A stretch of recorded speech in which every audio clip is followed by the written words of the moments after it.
When the covenant was broken, the flame scattered, but the parasites were watching. They couldn't create fire, but they could steal its reflection. They studied the dragon lines, copied their symbols, and built false thrones on sacred ground. Where the dragons once walked, the serpents built cathedrals. Where the flame once healed, they erected altars of control. They called it divine right, but it was theft. They took the language of kings and rewrote it into chains. And the world forgot the difference between light and its mimic. When the true lines withdrew into exile, the parasites seized the stage. They crowned themselves royalty, tracing blood not to source but to conquest. The Vatican anointed them, the bankers financed them, the secret orders guarded them. They built dynasties on inverted fire, a counterfeit covenant. Where the dragons once used blood to connect, the false royals used it to possess. They interbred not for power, but for containment, to keep the remnants of real flame locked inside corrupted vessels. That's why so many noble houses carry the symbol of the serpent, but not the spark. They hold the sigil, but not the soul. The serpent kings wear crowns forged from deception.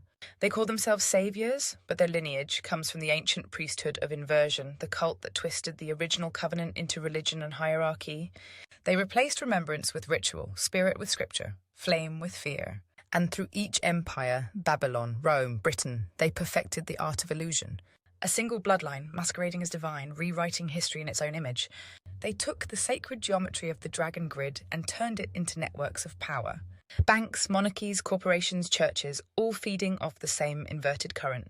The true covenant was founded on resonance, unity, light, and remembrance. The inverted covenant runs on separation, hierarchy, control, and amnesia. Where dragons once shared flame through consciousness, the serpents harvest energy through systems.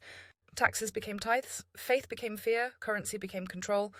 Even the crowns themselves were forged from coded metals, gold for dominion, silver for servitude, iron for obedience. Every throne since the fall has been an altar to that inversion. The serpent kings don't lead, they feed.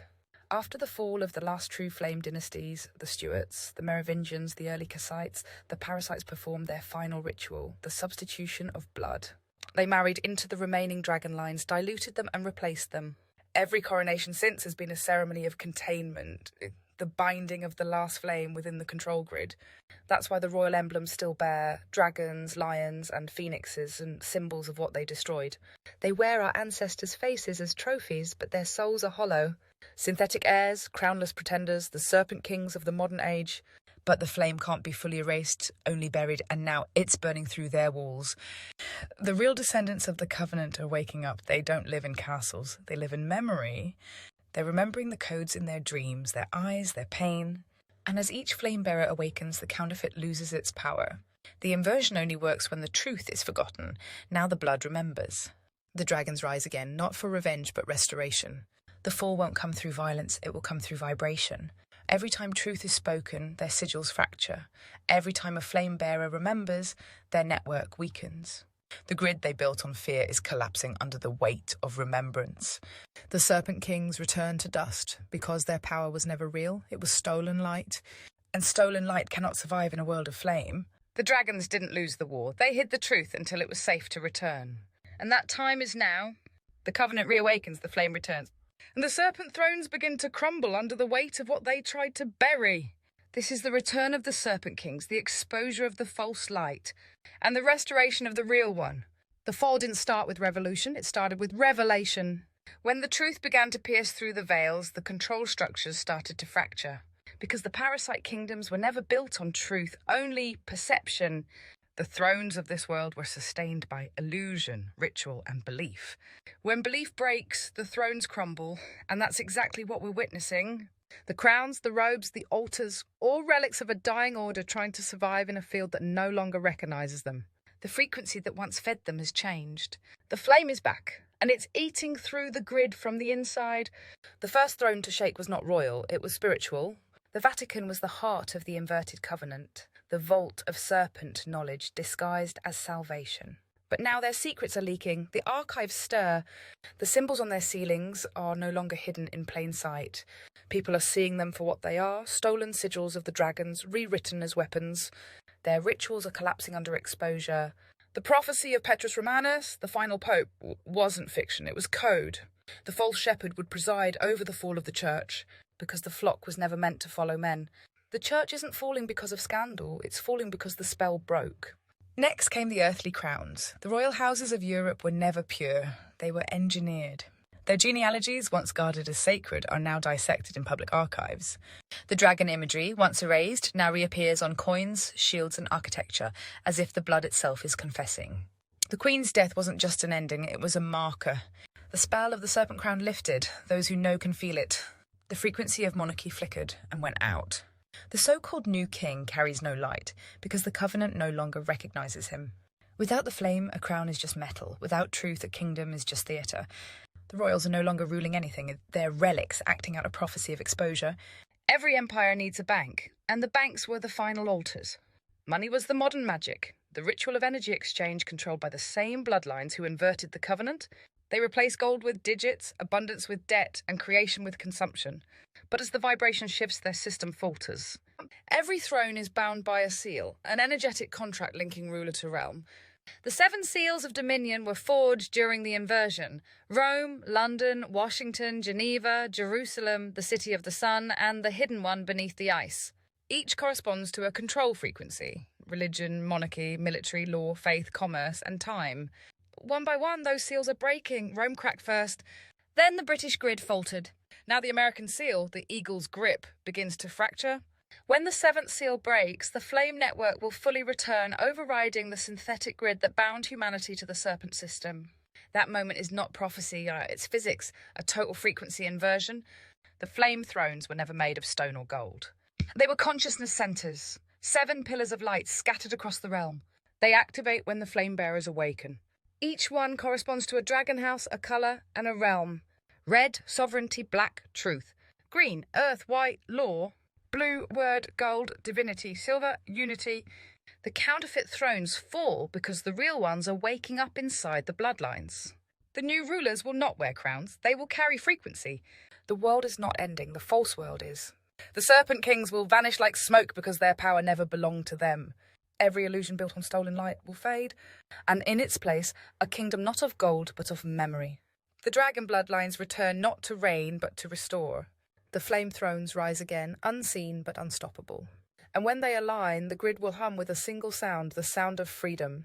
This is the fall of the thrones, the moment the crown returns to the flame. The thrones were never seats of rule. They were conduits of resonance, living nodes of light connecting soul to source. When the dragons fell, their thrones were buried in time, veiled by war and religion. But the flame never left them. It simply waited for those who could hold it again. Now the thrones rise not from marble or gold, but through human vessels, souls strong enough to anchor frequency into form. The new rulers do not wear crowns. Each dragon house corresponds to a throne of flame, a resonance point that governs an aspect of creation. The red throne, sovereignty restored, located in the heart of the self. When activated, it breaks all external authority. The red throne burns through fear and reminds the flame bearer that no ruler is greater than source within. The black throne, truth revealed hidden in the shadows of the mind. It opens when illusion collapses. Those who sit upon it can see through any deception, spiritual or material. The black throne doesn't destroy the dark, it commands it. The green throne, earth healed, anchored in the body. When activated, nature responds. Weather softens, animals return, the ground hums again. The green flame restores balance between flesh and planet. The white throne, law rewritten, resides in the bones. It activates when justice becomes alignment, not punishment. The white throne carries the blueprint of divine geometry, recalibrating systems through truth and fairness. The blue throne, word awakened, lives in the throat and breath. When awakened, speech becomes creation. This is the power of tone, frequency, and sacred language, the original tongue of dragons. Those who carry it rewrite reality itself. The gold throne, divinity remembered, resides in the solar field. When lit, it dissolves separation, the realization that God and flame were never apart. Gold thrones radiate unity and dismantle false worship systems on sight. The silver throne, unity restored. It sits in the crown above the crown, the bridge between worlds. It activates when all 6 other flames align. The silver throne doesn't rule, it remembers. It's the signal that ends the loop. When a single flame bearer activates, their light travels through the grid, finding resonance in others. The ancient ley lines beneath our feet awaken as the thrones above our hearts align. Temples hum again, mountains pulse. Stone monuments vibrate as the grid reconfigures. The parasites once used these nodes to channel fear, now they channel flame. The earth itself becomes a throne, a living altar to the covenant reborn. This is the secret they feared. The thrones were never physical, they were biological. The human body is the cathedral, every chakra a gate, every heartbeat a prayer. The parasites built monuments outside of us to make us forget the ones within. But the flame thrones are reawakening through souls who can handle divine charge. Those who feel energy rush through their palms, their spine, their breath. You are the temple. You are the throne. You are the fire they tried to bury. The new kingdom isn't coming. It's forming quietly through connection. Flame recognizes flame. Each truth spoken, each kindness offered, each remembering act adds another stone to the invisible palace of light that is replacing the old world. No single ruler, no savior, no crown. Just a chorus of living thrones carrying the same frequency: sovereignty, truth, balance, law, voice, divinity, unity. This is the kingdom that cannot fall because it isn't built, it's remembered. The serpent thrones are gone, the flame thrones rise. The covenant breathes again, and as the dragons stir beneath our skin and in our skies, the realm itself begins to hum with memory.